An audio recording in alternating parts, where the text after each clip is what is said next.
तेजी से बढ़ती हुई गोल्ड प्राइसेस को अचानक से ब्रेक लग गई है। सोने की मार्केट में एक बड़ी और हैरानकुन तब्दीली देखने को मिली है।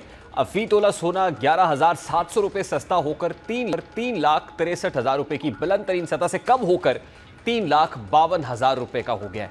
सोने की इस कदर बड़ी कमी ने अवाम, सरमायाकारों और ज्वेलरी से वाबस्ता कारोबारी अफराद को हैरत में डाल दिया है। अब हालिया दिनों में जो सोने की कीमतों में होशरुबा इजाफा हुआ, इसकी बुनियादी वजह ट्रंप इंतजामिया का टैरिफ लगाना था, जिसकी वजह से डॉलर भी गैर महफूज हुआ और दुनिया ने सोने की खरीदारी शुरू कर दी। और जब सोने की तलब में इजाफा होने लगा तो इसकी कीमतों को भी पर लगने लगे। लेकिन अब सोने की कीमतों में कमी की वजह डोनाल्ड ट्रंप के मौक़िफ़ में नरमी और तिजारती टैरिफ में मुमकिना कमी बताई जा रही है। यहाँ तक कि अमरीकी सदर ने चीन के साथ टैरिफ के मामले पर बातचीत करने का इंदिया दिया है।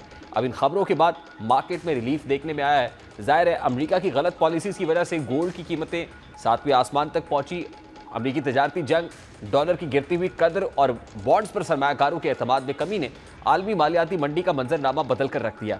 सरमायाकार अब अमरीकी डॉलर, स्टॉक और बॉन्ड्स को गैर मुस्तहकम और गैर महफूज समझ रहे हैं। यही वजह है कि डॉलर, जो एक अरसे से आलमी मईशत की रीढ़ की हड्डी समझा जाता रहा, अब इसकी साख को भी चैलेंजेस का सामना है।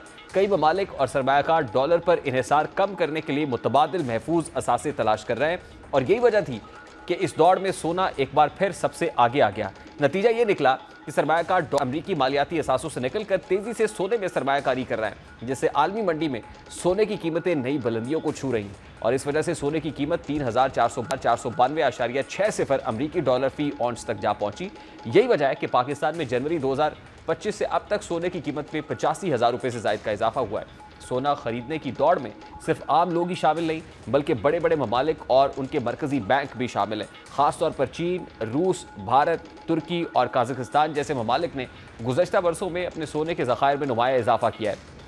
ये ममालिक सोना कर रहे हैं, इसके पीछे कई हिकमतें हैं। मिसाल के तौर पर अमरीकी डॉलर को आलमी मईशत में उजारादारी हासिल है, मगर अब बहुत से ममालिक गलबे से निकलने की कोशिश कर रहे हैं। सोना एक ऐसा असासा है जो किसी एक मुल्क के कंट्रोल में नहीं है। जब ममालिक डॉलर की बजाय सोना रखते हैं तो वो अपनी मईशत को अमरीकी असर से आज़ाद करने की कोशिश कर रहे होते हैं। यहाँ तक कि वहाँ जंगों या माशी बहरान में सोना हमेशा काम आता है। जब करेंसी की कदर गिरने लगे, बैंकों पर एतमाद कम हो या अफरात ज़र बढ़ जाए तो सोना एक महफूज पनाहगाह बन जाता है। सोना आज के दौर में सिर्फ जेवरात या सरमायाकारी का जरिया बल्कि आलमी सियासत और मईशत में एक बड़ा किरदार अदा कर रहा है। किसी मुल्क के माली इस्तेहकाम का पैमाना बनता जा रहा है। जिस मुल्क के पास जितना सोना, उतनी ही उसकी माशी खुद मुख्तारी होती है।